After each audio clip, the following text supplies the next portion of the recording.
सच सुनते ही परेश की हालत अचानक बिगड़ जाती है। पूरे देशमुख हाउस में एक अजीब सी खामोशी छा जाती है, जैसे समय ठहर गया हो।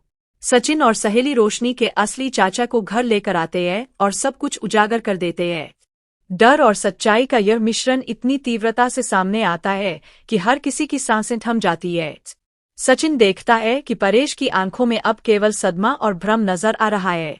उसकी सांसें तेज हो जाती है, हाथ कांपने लगते हैं और चेहरा पीला पड़ जाता है। रेणुका की आंखों में आग भड़क उठती है। वह बिना एक पल गवाए उस आदमी को जोरदार थप्पड़ मारती है और कड़क आवाज में कहती है कि अब सच बोलो, झूठ नहीं चलेगा। डर और शर्मिंदगी में डूबा वह आदमी आखिरकार कबूल करता है कि न तो वह रोशनी का चाचा है और न ही उसका उससे कोई रिश्ता है। यह सच सुनते ही पूरे घर में जैसे तूफान आ जाता है। लोग एक दूसरे को देखते रह जाते हैं। किसी को यकीन नहीं हो पा रहा था कि उनके सामने इतना बड़ा झूठ छिपा हुआ था। परेश की हालत और बिगड़ जाती है। उसकी आंखों में आंसू आ जाते हैं। उसका दिल टूट चुका होता है और वह पूरी तरह भावनात्मक रूप से असहाय हो जाता है।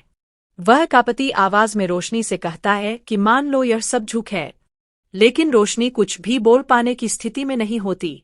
उसके दिल में डर और अपराधबोध का ऐसा तूफान उठ रहा होता है कि वह खुद को संभाल नहीं पाती। परेश के लिए यह झटका इतना बड़ा होता है कि वह कुर्सी से उठते ही कमरे की ओर भागता है और अंदर से दरवाजा बंद कर लेता है। सचिन और सहेली समझ जाते हैं कि अब उन्हें रोशनी से पूरा सच निकलवाने के लिए हर संभव तरीका अपनाना होगा। वे उसे कसम दिलाते हैं और बार बार कहते हैं कि अब उसे सच्चाई बतानी होगी। लेकिन रोशनी की आंखों में डर साफ नजर आता है। उसे लगता है कि अगर उसने सच कह दिया तो रेणुका उसे घर से निकाल देगी और उसका जीवन हमेशा के लिए बर्बाद हो जाएगा। इसी बीच परेश की हालत और खराब हो जाती है। वह अचानक कमरे में गिर पड़ता है। जोर की आवाज सुनकर पूरे परिवार में हड़कंप मच जाता है। सभी लोग दौड़कर उसके पास पहुंचते हैं, लेकिन तब तक वह बेहोश हो चुका होता है। घबराहट में सभी उसे तुरंत अस्पताल लेकर जाते हैं। जांच के बाद डॉक्टर बताते हैं कि परेश को गहरे सदमे की वजह से हार्ट अटैक आया है।